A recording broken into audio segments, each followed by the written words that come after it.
Okay. അപ്പോൾ നമ്മുടെ സിലബസിൽ നമുക്ക് ഒട്ടും ഒഴിച്ചു കൂടാനാവാത്തൊരു ടോപ്പിക്കാണ് സുപ്രധാന നിയമങ്ങൾ എന്ന് പറയുന്നത്. കാരണം 5 മാർക്കിന് ചോദിക്കുന്ന ഒരു ഏരിയയാണ്, നമുക്ക് ഒട്ടും സ്കിപ്പ് ചെയ്യാൻ അതിനകത്ത് സാധിക്കില്ല. അപ്പോൾ അത് നമ്മൾ നോക്കിക്കഴിഞ്ഞാൽ നമുക്ക് ഏതൊക്കെയാണ് അതിനകത്ത് പഠിക്കാനുള്ളത് നമുക്കറിയാം, നമ്മൾ നോക്കിയിട്ടുണ്ടാവും.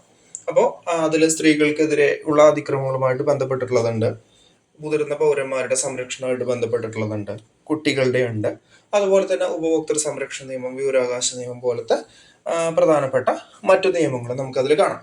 അപ്പോൾ സുപ്രധാന നിയമങ്ങൾ എന്ന് പറയുന്ന ടോപ്പിക്കിൽ നമ്മൾ ആദ്യമായിട്ട് നമ്മൾ അതിൽ നോക്കാൻ പോകുന്നത് സ്ത്രീകൾക്കെതിരെയുള്ള അതിക്രമങ്ങളുമായി ബന്ധപ്പെട്ടിട്ടുള്ള ഗാർഹിക പീഡന നിരോധന നിയമമാണ്. ഗാർഹിക പീഡന നിരോധന നിയമം 2005 ആണ് നമ്മൾ ഇതിനാദ്യം നോക്കാൻ പോകുന്നത്.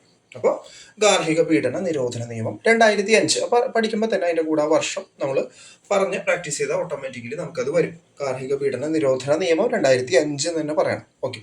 അപ്പോൾ ഈ ഗാർഹിക പീഡന നിരോധന നിയമം 2005 യഥാർത്ഥത്തിൽ അത് പറയുന്നത് എങ്ങനെയാണ്? Protection of woman from domestic violence എന്നാണ്. അപ്പോൾ അതിൽ പറയുന്നുണ്ട് കൃത്യമായിട്ട് എന്താണ്? ഗാർഹിക അതിക്രമങ്ങളിൽ നിന്ന് വനിതകളെ സംരക്ഷിക്കുവാനുള്ള നിയമം, വീട്ടിനുള്ളിൽ ഉണ്ടാവുന്ന അതിക്രമങ്ങളിൽ നിന്ന് വനിതകൾക്ക് സംരക്ഷണം നൽകാനുള്ള നിയമം. അപ്പൊ ഇതിന്റെ ഗുണഭോക്താക്കൾ ആരാണ്? വനിതകളാണ്. വനിതകൾ മാത്രമല്ല, സ്വാഭാവികമായിട്ട് എന്തും വരും, കുട്ടികളും വരും. അത് എന്താണെന്ന് പ്രത്യേകിച്ച് പറയേണ്ട ആവശ്യമില്ല. ഓക്കെ. അപ്പൊ ഈ നിയമത്തിൽ നമുക്ക് ശ്രദ്ധിക്കാനുള്ള എന്താണെന്ന് വെച്ചിട്ടുണ്ടെങ്കിൽ 2 ഡേറ്റുകൾ നമ്മൾ തുടക്കത്തിൽ തന്നെ ഒന്ന് ഓർത്തു വെക്കാം.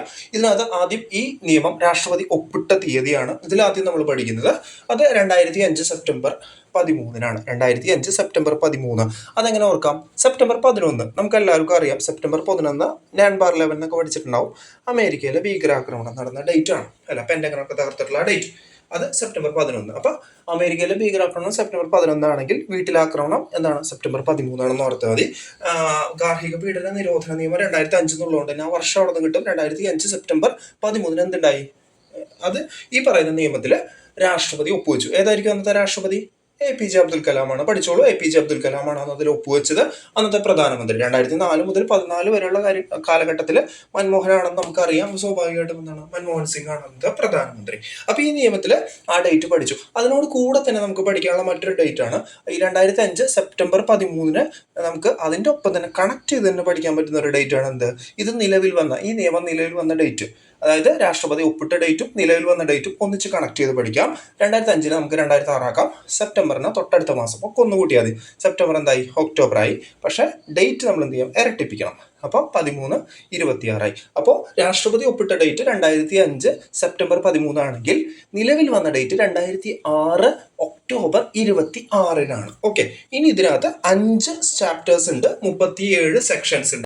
അപ്പൊ നമുക്ക് 5 ചാപ്റ്റേഴ്സും 37 സെക്ഷൻസും ഉണ്ടെന്നാണ് നമ്മൾ പഠിച്ചത്. ഈ പറയുന്ന ഗാർഹിക പീഡന നിരോധന നിയമം 2005 5 ചാപ്റ്റേഴ്സും ഉണ്ട്, 37 സെക്ഷൻസും ഉണ്ട്. ഈ 5 ചാപ്റ്റേഴ്സ് ഏതാണെന്നുള്ളത് നമുക്കിപ്പോൾ കാണാതെ പഠിക്കുന്നതിനേക്കാൾ നല്ലത് ഓരോരോ ചാപ്റ്റേഴ്സ് പഠിച്ച് പോകുമ്പോൾ നമ്മൾ ഓട്ടോമാറ്റിക്കലി ഇത് പഠിച്ചോളും.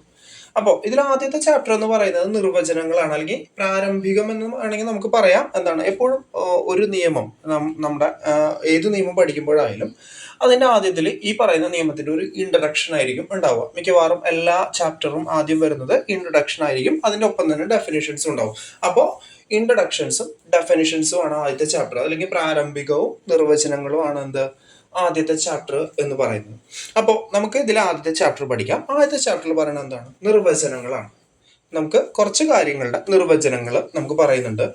അത് സെക്ഷൻ 2 നിർവചനങ്ങൾ വരുന്നത്. അതിനു മുമ്പ് സെക്ഷൻ 1 ഈ നിയമത്തെക്കുറിച്ച്, ഈ നിയമം ഇന്ന പേരിൽ അറിയപ്പെടുന്നു എന്നൊക്കെ പറയുന്ന ഈ നിയമത്തെക്കുറിച്ചുള്ള ഒരു ചെറിയൊരു ഇൻട്രഡക്ഷൻ ഉണ്ട്.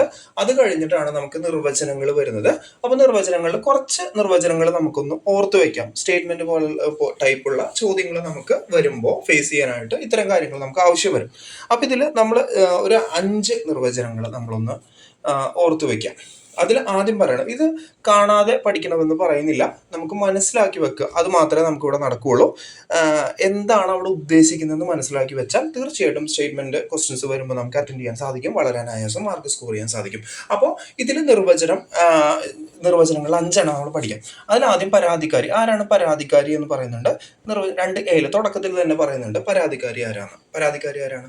എതിർകക്ഷിയുമായിട്ട് ഗാർഹിക ബന്ധം ഉള്ളതോ ഉണ്ടായിരുന്നതോ ആയിട്ടുള്ളതും എതിർകക്ഷിയുമായിട്ട് ഏതെങ്കിലും തരത്തിലുള്ള ഗാർഹിക അതിക്രമണത്തിന് ഇരയായതായിട്ട് ആരോപിക്കുന്നതുമായിട്ടുള്ള സ്ത്രീ, അവരാണ് പരാതിക്കാരി. അത്ര ഒന്നും വല്ലാണ്ട് പഠിക്കേണ്ട, അത്ര കൺഫ്യൂഷൻ ആകണ്ട, ഒന്നും വേണ്ട.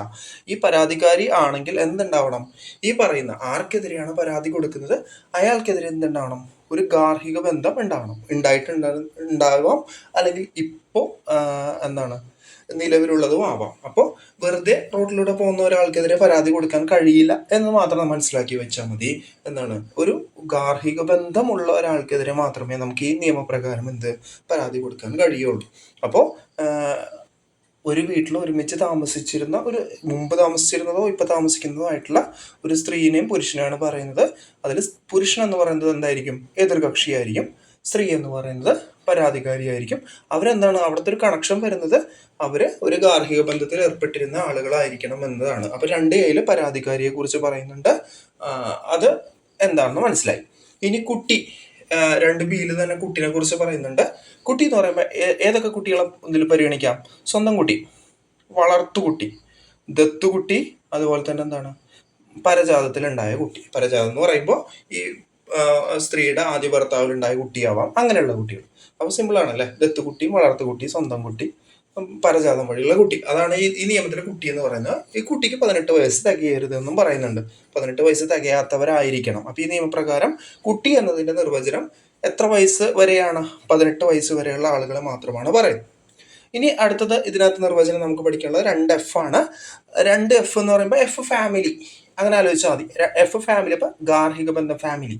ഓക്കെ, ഗാർഹിക ബന്ധം എന്താണെന്ന് പറയുന്നുണ്ട്. എന്താണ് ഗാർഹിക ബന്ധം എന്ന്? ഈ നിയമപ്രകാരം ഗാർഹിക ബന്ധം എന്ന് ഉദ്ദേശിക്കുന്നത് എന്താന്ന് വെച്ചാൽ എന്താണ്, ഏതെങ്കിലും ഒരു ഘട്ടത്തിൽ ഒരു വീട്ടിൽ ഒരുമിച്ച് താമസിച്ചിട്ടുള്ള, അതെങ്ങനെ, രക്തബന്ധം വഴിയോ, വിവാഹബന്ധം വഴിയോ, വിവാഹം പോലത്തെ ഒരു ബന്ധം വഴിയോ, അല്ലെങ്കിൽ കൂട്ടുകുടുംബം വഴിയോ, ദത്ത് വഴിയോ, 5 കാര്യങ്ങൾ പറഞ്ഞു. എങ്ങനെ? വിവാഹമായിരിക്കാം, വിവാഹം പോലത്തെ, അതായത് ലിവിങ് ടുഗദർ ആയിരിക്കാം, രക്തബന്ധമായിരിക്കാം, ബ്രദർ സിസ് ആയിരിക്കാം, ദത്തായിരിക്കാം, അല്ലെങ്കിൽ എന്തായിരിക്കാം, കൂട്ടുകുടുംബമായിരിക്കാം. ചിലപ്പോൾ വളരെ ക്ലോസ് റിലേഷൻ ആവില്ല, പക്ഷെ കൂട്ടുകുടുംബ പ്രകാരം ഗാർഹിക ബന്ധത്തിൽ ഏർപ്പെടുന്ന ആളുകളായിരിക്കാം. അപ്പോൾ നമ്മൾ പറഞ്ഞു വന്നത് 2F ആണ്, ഗാർഹിക ബന്ധത്തിന്റെ ഡെഫിനിഷൻ ആണ്. അത് കഴിഞ്ഞാൽ നമുക്ക് നോക്കാനുള്ളത് 2Q ആണ്. Q നിന്ന് അടിക്കാൻ വരുന്ന എതിർകക്ഷികളെന്ന് ആലോചിച്ചാൽ മതി. അപ്പൊ 2Q എന്ന് പറയുന്നത് എതിർകക്ഷിയാണ്. എതിർകക്ഷി ഓൾറെഡി നമ്മൾ പറഞ്ഞു കഴിഞ്ഞു. പരാതിക്കാരിയുടെ നേരെ ഓപ്പോസിറ്റ് നിൽക്കുന്ന ആള്, പരാതിക്കാരിയും ഈ പറയുന്ന എതിർകക്ഷിയും തമ്മിൽ എന്തുണ്ടായിരിക്കണം?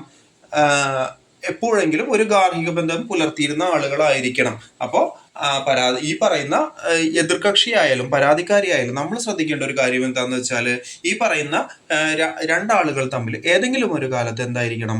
ഈ പറയുന്ന ഗാർഹിക ബന്ധത്തിൽ ഏതെങ്കിലും ഒരു കാലത്ത് ഏർപ്പെട്ടിരുന്ന ആളുകളായിരിക്കണം എന്നാണ് ഈ പറയുന്ന 2 ഡെഫിനിഷൻ. 2A പരാതിക്കാരിയിലും 2Q എതിർകക്ഷിയിലും പറയുന്നത് എന്താണ്? ഏകദേശം ഒരേ കാര്യങ്ങളൊക്കെ തന്നെയാണ്. അത് പരാതിക്കാരി എന്ന് പറയുമ്പോൾ ഇവിടെ കൃത്യമായിട്ട് സ്ത്രീ എന്നും, എതിർകക്ഷി എന്ന് പറയുമ്പോൾ അവിടെ പുരുഷനെന്നും കൃത്യമായിട്ട് ആ നിയമത്തിൽ എടുത്ത് പറയുന്നുണ്ട് എന്ന് കൂടി ആലോചിക്കാം. ഇനി അടുത്തത് 2S ആണ്, പങ്കുപാർത്ത വീട്. 2S എന്ന് പറയുമ്പോൾ സ്മോൾ വീട് എന്ന് ആലോചിച്ചാൽ മതി. പങ്കുപാർത്ത വീട് എന്ന് പറഞ്ഞാൽ സ്മോൾ വീട് എന്ന് ആലോചിച്ചാൽ മതി. അപ്പൊ S ആണ്, 2S ആണ് പങ്കുപാർത്ത വീട്. അപ്പോൾ 2S നമുക്ക് എന്താ പറയുക? പങ്കുപാർത്ത വീട് എന്ന് പറഞ്ഞാൽ ഈ പറയുന്ന ആളുകള് നമ്മൾ പറഞ്ഞു ഏതെങ്കിലും ഒരു കാലഘട്ടത്തിൽ ഗാർഹിക ബന്ധത്തിൽ ഏർപ്പെട്ടിരുന്ന ആളുകളായിരിക്കണമെന്ന്. അങ്ങനെ ഒരു ഗാർഹിക ബന്ധത്തിൽ ഏർപ്പെട്ടിരുന്ന ആ വീടിനെയാണ്, വളരെ സിമ്പിൾ ആയിട്ട് പറയാൻ അത്ര ആലോചിച്ചാൽ മതി, അവര് ആ ഗാർഹിക ബന്ധത്തിൽ അന്ന് ഏർപ്പെട്ടിരുന്ന ആ വീടിനെയാണ് ഇവിടെ ഉദ്ദേശിക്കുന്നത് പങ്കുപാർത്ത വീട് എന്ന് ഉദ്ദേശിക്കുന്നത്. അപ്പോൾ ആദ്യത്തെ ചാപ്റ്റർ നമ്മൾ പഠിച്ചു കഴിഞ്ഞു. ആദ്യത്തെ ചാപ്റ്ററിൽ നമ്മൾ പറയുന്നത് എന്താണ്? നിർവചനങ്ങളാണ് എന്ന് നമ്മൾ പറഞ്ഞു. അപ്പോൾ ആ നിർവചനങ്ങളിലെ പ്രധാനപ്പെട്ട 5 നിർവചനങ്ങൾ നമ്മൾ പഠിച്ചു. ഇനി നമുക്ക് രണ്ടാമത്തെ ചാപ്റ്ററിലേക്ക് കിടക്കാം. രണ്ടാമത്തെ ചാപ്റ്ററിൽ വീണ്ടും ഒരു നിർവചനം തന്നെയാണ് അവിടെ പറയുന്നത്. അടുത്ത ചാപ്റ്ററിൽ എന്താണ്? ഈ ഗാർഹിക അതിക്രമം എന്താണെന്നുള്ളതിന്റെ കൃത്യമായിട്ട് ഒരു ഡെഫിനിഷൻ എന്ത് ചെയ്യുന്നു? സ്പെഷ്യൽ ആയിട്ട് തന്നെ അവർ അടുത്ത ചാപ്റ്ററിൽ കൊടുത്തിട്ടുണ്ട്. അതായത് എന്താണ് ഗാർഹിക അതിക്രമം എന്ന് പറയുന്നതിന്റെ അവര് അതിനകത്തൊരു കൃത്യമായിട്ടൊരു ഡെഫിനിഷൻ കൊടുത്തിട്ടുണ്ട്.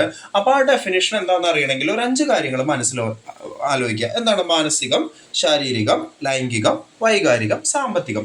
ഈ 5 കാര്യങ്ങൾ മനസ്സിലാലോചിച്ചാൽ നമുക്കിത് എളുപ്പം എന്താണ് മനസ്സിലാക്കിയെടുക്കാൻ പറ്റും. അതിന് ശാരീരികം, മാനസികം എന്ന് പ്രത്യേകമായിട്ട് എന്താണെന്നുള്ളത് ഞാൻ എടുത്ത് പറയുന്നില്ല, അത് നമുക്ക് ആലോചിച്ചാൽ മനസ്സിലാക്കാവുന്നേ ഉള്ളൂ. അതുപോലെ തന്നെ ഇനി ഇതിൽ ലൈംഗികം എന്ന് പറയുമ്പോൾ അതിൽ കുറച്ച് കാര്യങ്ങൾ കൂടി ശ്രദ്ധിക്കണം. അത് ലൈംഗിക അതിക്രമങ്ങൾ മാത്രമല്ല, എന്താണ് ഈ പറയുന്ന ലൈംഗിക ചുവയോടുള്ള സംസാരങ്ങളാവാം, ലൈംഗിക ചുവയോടുള്ള മറ്റു തരത്തിലുള്ള പെരുമാറ്റങ്ങളാവാം, അല്ലെങ്കിൽ എന്താവാം ഈ ലൈംഗിക വാക്കുകൾ ചേർത്തിട്ടുള്ള അസഭ്യ വർഷങ്ങളാവാം. അങ്ങനെ പല കാര്യങ്ങളും അതിനകത്ത് വരാം. അപ്പോൾ ലൈംഗിക അതിക്രമങ്ങൾ എന്ന് പറയുമ്പോൾ വെറുതെ ഉള്ള ആക്രമണങ്ങൾ മാത്രമല്ല, ഇതില് എന്താണ് ലൈംഗിക ചുവയോടുള്ള പെരുമാറ്റങ്ങളും ഈ പറയുന്ന അസഭ്യ വർഷങ്ങളും അതെല്ലാം അതിനകത്ത് പെടും എന്ന കാര്യം എന്ത് ചെയ്യുക, നിങ്ങൾ മറക്കാതിരിക്കുക. അതുപോലെ വൈകാരികം എന്ന് പറയുമ്പോൾ അവരുടെ എന്താണ് വളരെ വേണ്ടപ്പെട്ട അച്ഛനെയോ അമ്മയോ ഒക്കെ പറ്റി ഉള്ള അസഭ്യം പറയുക, അല്ലെങ്കിൽ അവരെ വിളിച്ചിട്ട് എന്ത് ചെയ്യുക, അവരെ വിളിച്ചിട്ട് എന്തെങ്കിലും അവർക്കെതിരെ എന്തെങ്കിലും അതിക്രമം അല്ലെങ്കിൽ അവരെ ഭീഷണിപ്പെടുത്തുക, അങ്ങനെയുള്ള കാര്യങ്ങളൊക്കെ എന്താണ് ഈ പറയുന്ന ഇരയെ വൈകാരികമായിട്ട് അതിക്രമിക്കുന്നതിന് തുല്യമാണ്. അപ്പൊ എന്ത് ചെയ്യാം, അത് ഈ നിയമത്തിന്റെ പരിധിയിൽ നമുക്ക് കേസ് എടുക്കാൻ സാധിക്കും. അതുപോലെ സാമ്പത്തികം, പ്രധാനമായിട്ടും ഉദ്ദേശിക്കുന്നത് എന്താണ്, സാമ്പത്തികം എന്ന് പറയുമ്പോൾ പ്രധാനമായിട്ടും സ്ത്രീധനം തന്നെയാണ് ഉദ്ദേശിക്കുന്നത്. അതുകൂടാതെ എന്താണ് മറ്റെന്തെങ്കിലും സാമ്പത്തിക കാര്യങ്ങളുടെ മായി ബന്ധപ്പെട്ട് അല്ലെങ്കിൽ എന്തെങ്കിലും സാമ്പത്തിക ലക്ഷ്യങ്ങൾ കൊണ്ട് ഇവരെ അതിക്രമിച്ചാലും എന്താണ്, സ്ത്രീകളെ അതിക്രമിച്ചാലും ഈ നിയമത്തിന്റെ പരിധിയിൽ വരുന്നതാണ്. അപ്പൊ എന്താണ് ഗാർഹിക അതിക്രമം എന്നതിന്റെ ഡെഫിനിഷൻ രണ്ടാമത്തെ ചാപ്റ്ററിൽ വളരെ വ്യക്തമായിട്ട് പറയുന്നുണ്ട്. അത് മനസ്സിലാക്കാൻ ഈ 5 കാര്യങ്ങൾ നിങ്ങളൊന്ന് ഓർത്തു വെച്ചാൽ മതി. അപ്പൊ ആദ്യത്തെ 2 ചാപ്റ്റേഴ്സ് നമ്മൾ പഠിച്ചു കഴിഞ്ഞു. ആദ്യത്തെ ചാപ്റ്ററിൽ നമ്മൾ നിർവചനങ്ങൾ പറഞ്ഞു. ഒന്ന് മനസ്സിലാലോചിച്ച് നോക്കി നമ്മൾ എന്തൊക്കെ പറഞ്ഞു എന്ന്. സ്ത്രീകൾക്കെതിരെയുള്ള അതിക്രമങ്ങൾ തടയാനുള്ള നിയമമാണെന്ന് പറഞ്ഞു. അത് ഗുണഭോക്താക്കൾ ആരാണെന്ന് പറഞ്ഞു. രാഷ്ട്രപതി ഒപ്പിട്ട ഡേറ്റ്, അതിന് തൊട്ട് താഴെ നമ്മൾ അതിനോട് കണക്ട് ചെയ്തിട്ട് നമ്മൾ പഠിച്ചിട്ടുള്ള എന്താണ് നിലവിൽ ഈ നിയമം നിലവിൽ വന്ന ഡേറ്റ്, അത് കഴിഞ്ഞ് 5 ചാപ്റ്റേഴ്സും 37 സെക്ഷൻസും ഉണ്ടെന്ന് പറഞ്ഞു. ഈ 5 ചാപ്റ്റേഴ്സിൽ ആദ്യത്തെ ചാപ്റ്റർ ആയിട്ടുള്ള നിർവചനങ്ങൾ പഠിച്ചു. അതിന്റെ താഴേക്ക് നമ്മൾ വന്നു, 5 നിർവചനങ്ങൾ പഠിച്ചു. രണ്ടാമത്തെ ചാപ്റ്ററിൽ എന്താണ് ഗാർഹിക അതിക്രമം എന്ന് പറഞ്ഞു. 5 കാര്യങ്ങൾ മനസ്സിലാക്കിയാൽ ഇത് അനായാസം മനസ്സിലാക്കാമെന്ന് പറഞ്ഞു. അത് കഴിഞ്ഞ് നമ്മൾ 3ാമത്തെ ചാപ്റ്ററിലേക്ക് കടക്കുകയാണ്. ഈ 3ാമത്തെ ചാപ്റ്ററിൽ പറയുന്നത് ഇതിനകത്ത്, അതായത് ഈ നിയമത്തിനകത്ത് കുറച്ച് ആളുകളെ നമ്മൾക്ക് പരിചയപ്പെടുത്തുന്നുണ്ട്, അല്ലെങ്കിൽ കുറച്ച് ആളുകളെ കുറിച്ച് പറയുന്നുണ്ട്. ആ ആളുകളെ അവരുടെ കർത്തവ്യങ്ങളെ കുറിച്ചിട്ടാണ് 3ാമത്തെ ചാപ്റ്ററിൽ പറയുന്നത്. അപ്പൊ അതില് പറയുന്നത് എന്താണ്, ഈ പറയുന്ന സംരക്ഷണ ഉദ്യോഗസ്ഥൻ, സേവനദായകർ മുതലായവരുടെ എന്താണ് അധികാരങ്ങള്, കർത്തവ്യങ്ങളെയാണ്, അതിനെ കുറിച്ചാണ് 3ാമത്തെ ചാപ്റ്ററിൽ പറയുന്നത്. അപ്പൊ നമ്മൾ ശ്രദ്ധിക്കുക, 4 ആളുകളുടെ പേരുകൾ നമ്മൾ ഈ നിയമമായിട്ട് ബന്ധപ്പെട്ട് പഠിക്കണം. നമുക്ക് പരാതി നൽകാൻ കഴിയുന്ന 4 ആളുകളാണ് ഇതിനകത്ത് ഉള്ളത്. അപ്പൊ ഒന്ന് ഒരു പോലീസ് ഓഫീസറാണ്. ആ പോലീസ് ഓഫീസർ എന്ന് പറഞ്ഞാൽ എല്ലാ സ്റ്റേഷനിലും എന്താണ് ഈ നിയമമായിട്ട് ബന്ധപ്പെട്ട് ഈ നിയമം അതുമായിട്ട് ബന്ധപ്പെട്ട കേസുകൾ കൈകാര്യം ചെയ്യാൻ ഒരു പോലീസ് ഓഫീസറെ ചുമതലപ്പെടുത്തിയിട്ടുണ്ടാവും. അദ്ദേഹമാണ് പോലീസ് ഓഫീസർ എന്നുകൊണ്ട് ഇവിടെ ഉദ്ദേശിക്കുന്നത്. രണ്ടാമത് പ്രൊട്ടക്ഷൻ ഓഫീസർ എന്നുണ്ട്. അതെന്താണെന്ന് നമുക്ക് വഴിയെ പഠിക്കാം. അതുപോലെ സേവനദാതാവുണ്ട്, അതുപോലെ മജിസ്ട്രേറ്റ് ഉണ്ട്. അങ്ങനെ 4 ആളുകളെ നമുക്ക് ഈ നിയമമായിട്ട് ബന്ധപ്പെട്ട് പഠിക്കണം. ഓക്കെ, ഈ നിയമമായിട്ട് ബന്ധപ്പെട്ട് നമുക്ക് പരാതി നൽകാൻ കഴിയുന്ന 4 ആളുകളാണ് ഇവര്. ഒന്ന് പോലീസ് ഓഫീസർ, പ്രൊട്ടക്ഷൻ ഓഫീസർ, സേവനദാതാവ്, അതുപോലെ തന്നെ എന്താണ് മജിസ്ട്രേറ്റ്. അപ്പോൾ ചാപ്റ്റർ 3 നമ്മൾ പറഞ്ഞിട്ടുള്ളത് ആരൊക്കെ സംബന്ധിച്ചിട്ടാണ്? 4 ആളുകളെ നമ്മൾ പറഞ്ഞു. Police officer, protection officer, service provider, magistrate. അതിലാദ്യം പ്രൊട്ടക്ഷൻ ഓഫീസറെ കുറിച്ച് പറയാം. പ്രൊട്ടക്ഷൻ ഓഫീസറിന്റെ സെക്ഷൻ വരുന്നത് 8(1) പ്രൊട്ട് 8 എന്ന് പഠിച്ചാൽ കുറച്ചും കൂടി എളുപ്പമായിരിക്കും. അത് ഇനിയും പ്രൊട്ടക്ഷൻ ഓഫീസറായിട്ട് ബന്ധപ്പെട്ടിട്ട് ഒരു സെക്ഷൻ 1-2 സെക്ഷൻ കൂടി പഠിക്കാനുണ്ട്. അപ്പൊ നമുക്ക് ഒന്നുകൂടി വിശദമായിട്ട് നോക്കാം. അപ്പോൾ പ്രൊട്ടക്ഷൻ ഓഫീസർ സെക്ഷൻ 8(1) പറയുന്നത്. അപ്പൊ സെക്ഷൻ 8ലേക്ക് എത്തി. നമുക്ക് എല്ലാ സെക്ഷനും ഒന്നും പഠിക്കാൻ പറ്റില്ല, കുറച്ച് കാര്യങ്ങൾ എന്തായാലും നമുക്ക് എന്താണ് ഓർമ്മ ഉണ്ടാവണം. അപ്പൊ പ്രൊട്ടക്ഷൻ ഓഫീസറെ കുറിച്ച് പറയുന്നത് സെക്ഷൻ 8(1) അപ്പോൾ പ്രൊട്ടക്ഷൻ ഓഫീസർ കഴിവതും ഒരു വനിതയായിരിക്കണം എന്ന് പറയുന്നുണ്ട് നിയമത്തിൽ. ഈ പ്രൊട്ടക്ഷൻ ഓഫീസർ കഴിവതും ഒരു വനിതയായിരിക്കണമെന്ന് ഈ നിയമത്തിൽ പറയുന്നുണ്ട്.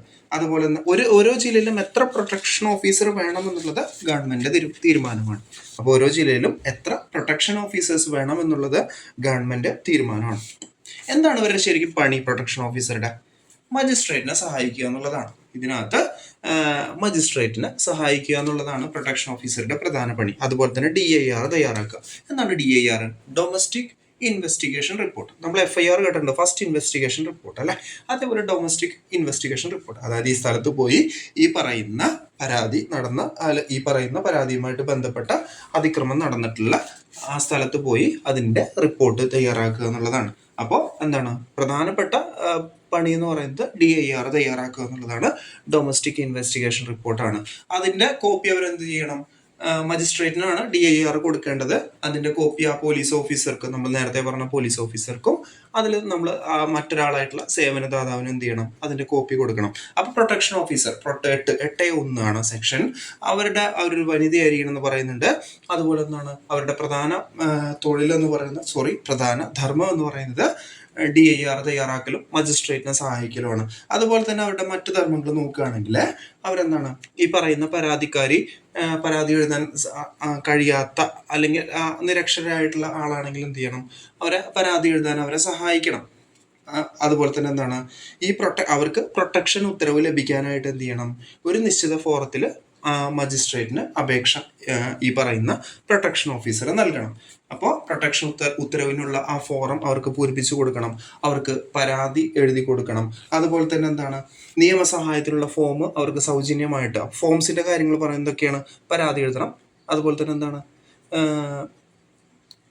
പ്രൊട്ടക്ഷൻ ഉത്തരവിനുള്ള ഫോം ഫില്ല് ചെയ്ത് കൊടുക്കണം.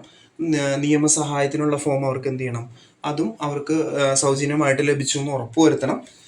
അതുപോലെ തന്നെ എന്താണ്, ഇവരെ കയ്യിലൊരു ഡയറക്ടറി ഉണ്ടാവണം. ആ ഡയറക്ടറിയിൽ എന്തൊക്കെ ഉണ്ടാവണം, ഇവരെ കയ്യിലുള്ള ഡയറക്ടറിയിൽ ഇവിടുത്തെ സർവീസ് പ്രൊവൈഡേഴ്സിന്റെ ലിസ്റ്റ്, കൗൺസിലിങ്ങിന് എവിടെയൊക്കെ പോയാൽ കൗൺസിലിംഗ് കിട്ടും, ഷെൽട്ടർ ഹോംസ് എവിടെയൊക്കെയുണ്ട്, ഹെൽത്ത് കെയർ സംവിധാനങ്ങൾ എവിടെയൊക്കെയുണ്ട്, ആ വക കാര്യങ്ങളുടെ, അതായത് ഈ പറയുന്ന അതിക്രമത്തിനിരയായ സ്ത്രീക്ക് നിയമം കൊടുക്കുന്ന ഇത്തരത്തിലുള്ള സൗകര്യങ്ങൾ എന്തൊക്കെയാണ്, എവിടെയൊക്കെയാണ് ഉള്ളതെന്ന് കൃത്യമായിട്ട് അവർക്ക് പറഞ്ഞു കൊടുക്കാൻ കഴിയണമെങ്കിൽ അത് ഇവരുടെ കയ്യിൽ അതിന്റെ വിവരം ഉണ്ടാവണം.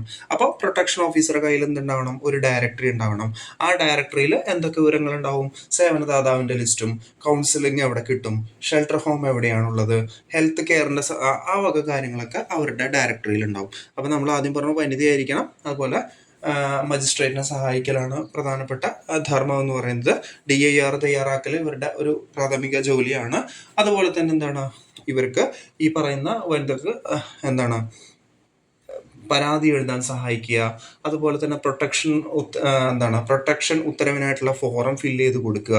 അതുപോലെ നിയമസഹായത്തിനുള്ള ഫോറം അവർക്ക് സൗജന്യമായിട്ട് ലഭിച്ചു എന്ന് ഉറപ്പുവരുത്തുക.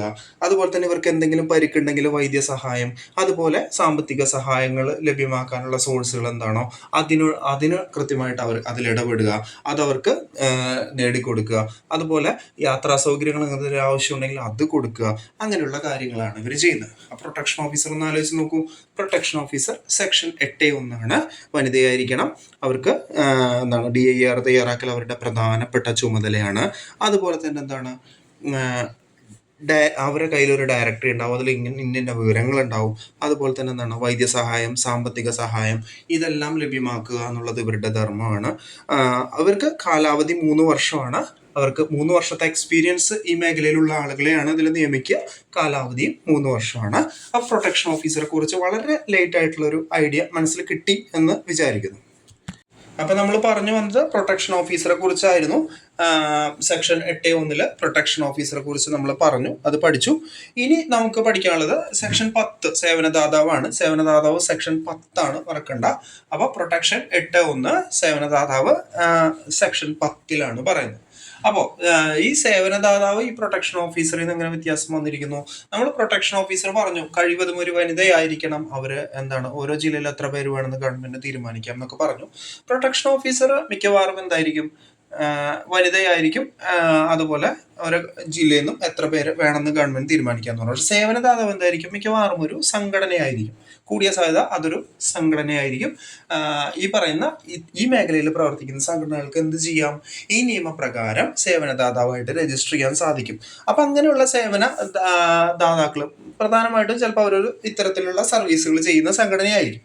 ഓക്കെ, അപ്പോൾ അവർക്കും പ്രധാനപ്പെട്ട ഡ്യൂട്ടി എന്താണ്, DIR തയ്യാറാക്കുക എന്നുള്ളതാണ്. അപ്പോൾ ഈ നിയമപ്രകാരം DIR തയ്യാറാക്കുന്ന 2 ആളുകൾ നമുക്ക് പഠിക്കാനുണ്ട്. പ്രൊട്ടക്ഷൻ ഓഫീസർക്കും DIR തയ്യാറാക്കാം, സേവനദാതാവിനും DIR തയ്യാറാക്കാം. അപ്പൊ അത് മറക്കണ്ട. അപ്പൊ DIR ഡൊമസ്റ്റിക് ഇൻവെസ്റ്റിഗേഷൻ റിപ്പോർട്ടാണ് നമ്മൾ പറഞ്ഞു. അതുപോലെ തന്നെ എന്താണ്, ഇവരൊക്കെ വൈദ്യ പരിശോധന ആവശ്യമുണ്ടെങ്കിൽ എന്ത് ചെയ്യുക, അതിന് അവരെ സഹായിക്കുക. അതുപോലെ എന്താണ്, അവർക്ക് ഷെൽട്ടർ ഹോമുകൾ. അപ്പൊ നമ്മൾ ഓൾറെഡി പ്രൊട്ടക്ഷൻ ഓഫീസർ ചെയ്യുന്ന ധർമ്മങ്ങളൊക്കെ തന്നെയാണ് സേവനദാതാവും ഇതിനകത്ത് ചെയ്യുന്നത്. പ്രൊട്ടക്ഷൻ ഓഫീസർക്ക് കുറച്ചുകൂടി കൂടുതൽ ഡ്യൂട്ടീസ് നമ്മൾ പഠിച്ചു. ഇവിടെ പ്രധാനമായിട്ടും നമുക്ക് DIRന്റെ കാര്യവും വൈദ്യ പരിശോധനയുടെ കാര്യവും ഷെൽട്ടർ ഹോമിന്റെ കാര്യമൊക്കെയാണ് പ്രധാനമായിട്ടും ഈ നിയമത്തിൽ സേവനദാതാവിന്റെ ഡ്യൂട്ടീസ് ആയിട്ട് പറയുന്നത്. അപ്പോൾ ഈ നിയമപ്രകാരം നമുക്ക് 4 ആളുകളുടെ പേരുകൾ ശ്രദ്ധിക്കണമെന്ന് പറഞ്ഞു. അതിലാദ്യത്തെ ആള് നമ്മൾ പറഞ്ഞു പ്രൊട്ടക്ഷൻ ഓഫീസറാണ്, പിന്നെ സേവനദാതാവാണ്. ഇനി നമുക്ക് നോക്കാനുള്ളത് മജിസ്ട്രേറ്റ് ആണ് അല്ലേ, മജിസ്ട്രേറ്റ്. അപ്പൊ ഈ നിയമപ്രകാരം മജിസ്ട്രേറ്റ് എന്ന് ഉദ്ദേശിക്കുന്നത് ആരെയാണ്? അക്രമിയോ ഇരയോ താമസിക്കുന്ന സ്ഥലത്തെ first class judicial magistrate. First class judicial magistrate underline ചെയ്ത് തന്നെ പഠിക്കുക. അദ്ദേഹമാണ് നമ്മളിവിടെ മജിസ്ട്രേറ്റ് എന്നുകൊണ്ട് ഉദ്ദേശിക്കുന്നത്. ഈ മജിസ്ട്രേറ്റിന് ഒരു പ്രത്യേക അധികാരം ഇതിനകത്ത് ഈ നിയമം അനുശാസിക്കുന്നത് എന്താണെന്ന് വെച്ചാൽ ഇരയെ പ്രത്യേകമായിട്ട് ഉപദേശിക്കാനുള്ള പവർ ഇതിനകത്തുള്ളത് മജിസ്ട്രേറ്റിനാണ്. ഓക്കെ, അപ്പോൾ മജിസ്ട്രേറ്റ് എന്താ ചെയ്യേണ്ടത്? മജിസ്ട്രേറ്റ് നമ്മൾ ഓൾറെഡി പറഞ്ഞു, ഈ നിയമപ്രകാരം DIR ഡൊമസ്റ്റിക് ഇൻവെസ്റ്റിഗേഷൻ റിപ്പോർട്ട് കൊടുക്കാൻ കഴിയുന്നത് ആർക്കൊക്കെയാണ് അതിനുള്ള ഇതുള്ളത്?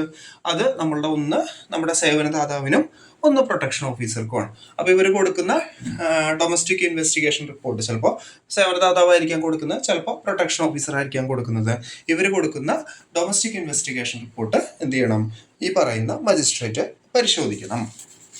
ഇനി ഇതുപോലെ ഒരു പരാതി ലഭിച്ചു കഴിഞ്ഞാൽ മജിസ്ട്രേറ്റ് എന്ത് ചെയ്യണം? 3 ദിവസത്തിനുള്ളിൽ വാദം കേട്ടു തുടങ്ങണം. അപ്പോൾ പരാതി ലഭിച്ച 3 ദിവസത്തിനകം എന്ത് ചെയ്യണം? വാദം കേൾക്കുകയും വേണം. ഫസ്റ്റ് ഹിയറിംഗ് മുതൽ 60 ദിവസത്തിനുള്ളിൽ എന്ത് ചെയ്യണം? ഇതിന് തീർപ്പ് കൽപ്പിക്കുകയും വേണം. അപ്പോൾ 3 ദിവസത്തിനകം വാദം കേൾക്കുകയും വേണം. ഫസ്റ്റ് ഹിയറിംഗ് മുതൽ 60 ദിവസത്തിനുള്ളിൽ തീർപ്പ് കൽപ്പിക്കുകയും വേണം. അപ്പോൾ ഈ വാദം കേൾക്കാനുള്ള ഡേറ്റ് മജിസ്ട്രേറ്റ് ഫിക്സ് ചെയ്ത് കഴിഞ്ഞാൽ അത് മജിസ്ട്രേറ്റ് പ്രൊട്ടക്ഷൻ ഓഫീസറെയാണ് അറിയിക്കുക.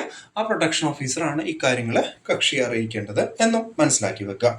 അതുപോലെ തന്നെ എന്താണ്, മജിസ്ട്രേറ്റിന് വേണമെന്നുണ്ടെങ്കിൽ കക്ഷിയെ, ഈ പറയുന്ന പരാതിക്കാരിയെ ഒറ്റയ്ക്കോ അല്ലെങ്കിൽ പരാതിക്കാരിയെയും എതിർകക്ഷിയും ഒന്നിച്ചോ ഒരു കൗൺസിലിന് അവർ വേണമെങ്കിൽ കൗൺസിലിങ്ങിന് അയക്കാൻ മജിസ്ട്രേറ്റിന് കഴിയും. അങ്ങനെ കൗൺസിലിങ്ങിന് അയച്ചു കഴിഞ്ഞാൽ 60 ദിവസത്തിനകം വീണ്ടും വിചാരണ പുനരാരംഭിക്കണമെന്നും ഈ നിയമത്തിൽ പറയുന്നുണ്ട്. അപ്പോൾ മജിസ്ട്രേറ്റിന്റെ കാര്യങ്ങൾ നമ്മൾ പറഞ്ഞു. ആരാണ് മജിസ്ട്രേറ്റ് എന്ന് പറഞ്ഞു? ഫസ്റ്റ് ക്ലാസ് ജുഡീഷ്യൽ മജിസ്ട്രേറ്റ് ആണെന്ന് പറഞ്ഞു. DIR പരിശോധിക്കണമെന്ന് പറഞ്ഞു. 3 ദിവസത്തിനകം വാദം കേട്ട് തുടങ്ങണമെന്നും 60 ദിവസത്തിനുള്ളിൽ തീർപ്പാക്കണമെന്നും മജിസ്ട്രേറ്റ് പ്രൊട്ടക്ഷൻ ഓഫീസർ അറിയിക്കണം. അത് കക്ഷിയെ പ്രൊട്ടക്ഷൻ ഓഫീസർ അറിയിക്കണം ഈ വാദം കേൾക്കുന്ന ഡേറ്റ് സംബന്ധിച്ച്. അതുപോലെ കൗൺസിലിങ്ങിന്റെ കാര്യങ്ങൾ പറഞ്ഞു. അതുപോലെ തന്നെ സെക്ഷൻ 16 ഒരു കാര്യം കൂടി പറയുന്നുണ്ട്. Section 16 in camera action section 16 പറയുന്നുണ്ട്. മജിസ്ട്രേറ്റ് അല്ലെങ്കിൽ കക്ഷികൾ ആരെങ്കിലും മജിസ്ട്രേറ്റിനോ ആവശ്യപ്പെട്ടാൽ ഇത് ഇൻ ക്യാമറ ആയിട്ട്, അതായത് അറിഞ്ഞിട്ടില്ലേ, ക്ലോസ്ഡ് ഇതിൽ നമ്മൾ ഓൾറെഡി കണ്ടിട്ടുണ്ടാവും. ചിലപ്പോൾ ചില സിനിമകളിലൊക്കെ നമുക്ക് കാണാം, കോടതിയിൽ നിന്ന് ബാക്കിയുള്ളവരോട് പുറത്തിറങ്ങാൻ പറഞ്ഞിട്ട് ആവശ്യക്കാരെ മാത്രം അവിടെ നിർത്തിയിട്ട് മജിസ്ട്രേറ്റിന് വിചാരണ നടത്തുന്ന ഇൻ ക്യാമറ ആക്ഷൻ സെക്ഷൻ 16 പറയുന്നുണ്ട്. അത് മജിസ്ട്രേറ്റിന് എന്ത് ചെയ്യാം? ഇൻ ക്യാമറ ആക്ഷൻ നടത്താം എന്ന് പറയുന്ന സെക്ഷനാണ് സെക്ഷൻ 16. ഓക്കെ, അപ്പോൾ നമ്മൾ ഗാർഹിക പീഡന നിരോധന നിയമം 2005 ആദ്യത്തെ ക്ലാസ് ഇവിടെ വൈൻഡപ്പ് ചെയ്യുകയാണ്. ഒരു ക്ലാസ് കൂടി ഉണ്ടെങ്കിൽ, ഇത്ര ടോപ്പിക്ക് ഇനി കുറച്ചുകൂടി ഉള്ളൂ, ഒരു ക്ലാസ് കൂടി ഉണ്ടെങ്കിൽ നമുക്കിത് കംപ്ലീറ്റ് ചെയ്യാൻ സാധിക്കും. അപ്പോൾ ഈ ക്ലാസ്സിലുമായിട്ട് ബന്ധപ്പെട്ടിട്ടുള്ള അഭിപ്രായങ്ങൾ അറിയിക്കുക, പോരായ്മകൾ ചൂണ്ടിക്കാണിക്കുക. എല്ലാവർക്കും വിജയാശംസകൾ.